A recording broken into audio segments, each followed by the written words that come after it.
You know, I really love James Cameron. He's like the crazy, eccentric father that I never had, and he's responsible for some of the greatest sci-fi action movies of all time. The Terminator, Terminator 2, Aliens, The Abyss, all of them sprang from the mind of this one man. That being said, Hollywood directors are a bit like moderately priced supermarket wine. They get beyond a certain age and they start to go a bit off. Just ask Ridley Scott. How's that next Prometheus movie coming along, Ridley?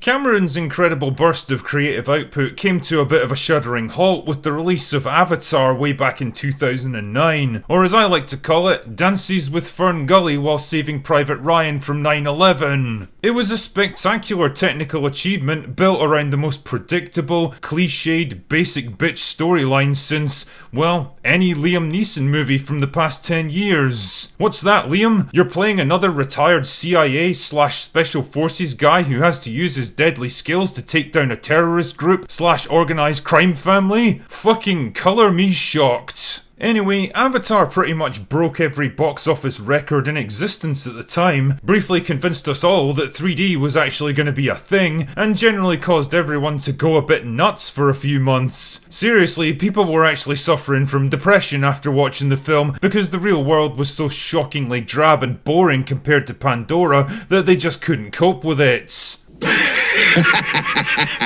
Jesus, try growing up in Scotland, then you'll know the true meaning of misery. There's a reason 95% of us are alcoholics, you know. But the real question was, what was James Cameron gonna do next? There was vague talk of a sequel for a while because really, if you've just made the most financially successful movie in cinematic history, there's not many studios that wouldn't immediately demand another helping. But Cameron himself remained tight-lipped. The years ticked by without any real news, and gradually the world moved on from Avatar. But hey, I guess Cameron's strategy was to strike once the iron was so fucking cold that it was approaching absolute zero, because here we are, 13 years later, staring down the barrel of Avatar 2, The Way of Water, the first of 3 planned sequels to the original movie.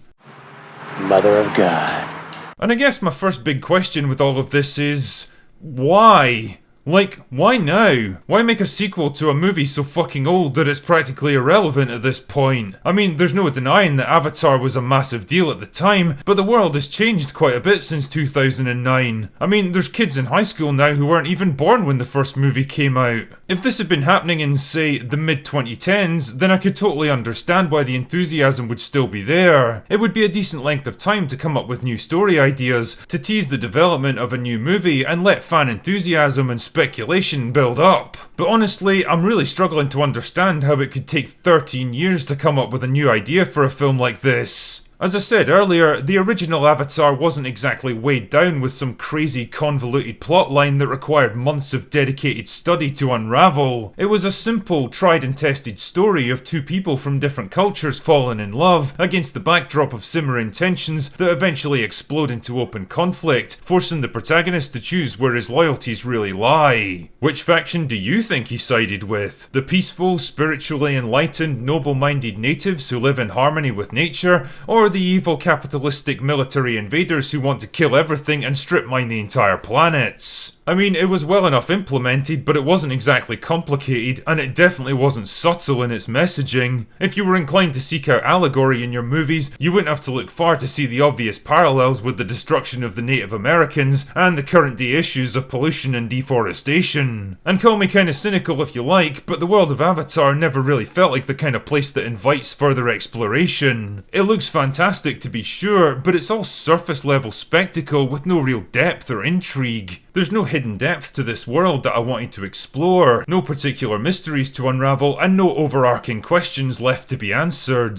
Even the 2 main characters were kind of flat and boring, with no real personalities to get invested in. Jake was a generic military guy who starts out loyal but slowly begins to question his mission, while Neytiri was a generic strong female character who's good at hunting and wanted to protect her people. And, well, that's it. Apart from the fact that they're both young and good looking, I can't give you any real reason why they would fall in love. Like, if you put those 2 characters in a room and let their conversation play out, ask yourself this: what the fuck would they talk about? I genuinely don't know, because neither of them feel like real fleshed out characters with unique motivations and personalities. All they really were vectors for the plot, saying and doing the things that the movie needed to advance the story. And all of this is to say that, well, Avatar just doesn't feel like a particularly big or strong foundation to build an entire franchise on. It was a simple, functional story with simple, functional characters that worked fine in isolation and relied mostly on its visuals to hook people in. It was like dating a hot girl that's been cruising on her looks most of her life. She's nice to look at, but the whole experience feels kind of vapid and empty, and you don't really want to learn anything more about her. As a counterpoint, I would happily rewatch Terminator 2, Aliens, The Abyss, or shit, even True Lies anytime, anywhere, and I'd probably have a blast with all of them. I can honestly say I've never felt that way about Avatar. I mean, if the trailers are anything to go by, then the visuals for Avatar 2 look spectacular, which I suppose is a good thing because none of them seem to be able to tell me even the slightest thing about the actual story. I get the general sense that there's another conflict brewing between the humans and the blue people, which is the same basic premise as the first film, except that Jake has a kid now. How exactly does that work when he's inhabiting some weird genetic hybrid body that was grown in a lab? Don't know. Oh, and everyone goes swimming now because James Cameron's got a real thing for punishing film shoots in giant tanks of water. I've been reliably informed that there are people who worked on The Abyss that are still going through therapy to this day. Like I say, this all looks fantastic as a VFX demo reel, which is what I'd expect from a guy like Cameron, who's always pushing the limits of what film technology can do. But at this point, once again I have to ask,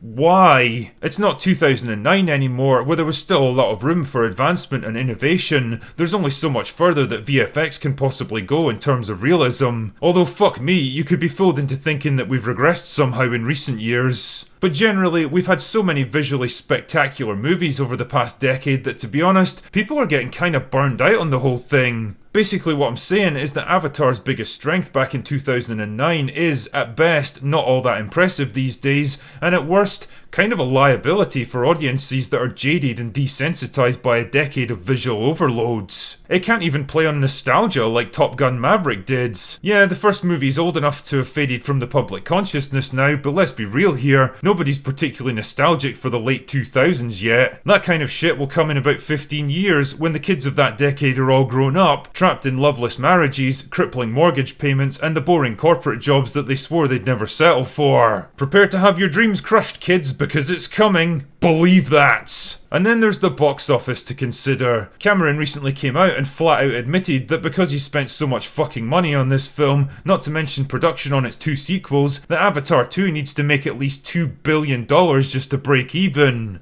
$2 billion. Well, that's great. That's just fucking great, man. Now what the fuck are we supposed to do?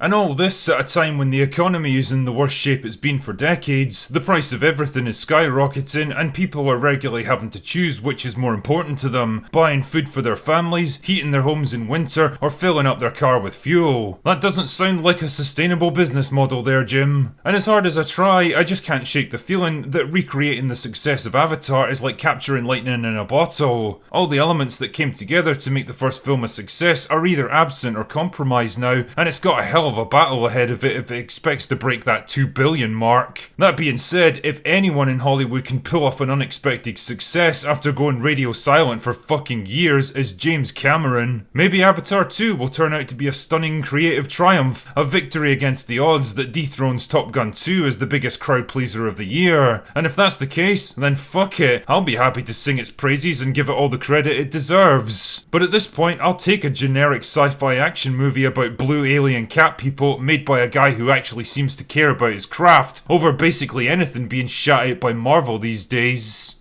Now, just before I fuck off once more into the ether of cyberspace, some of you may remember the Critical Drinker plush toy that got launched last year for a limited run. Basically one of those ego-stroking things that YouTubers do to pretend like we're big shots. Anyway, the whole thing seemed to go down pretty well at the time, and because a lot of people missed out on it first time around, we've launched the Critical Drinker Plush 2.0, this time with cybernetic enhancements, just like a certain other James Cameron character. So if you're interested in picking one up, the link to the Makeship page is in the description.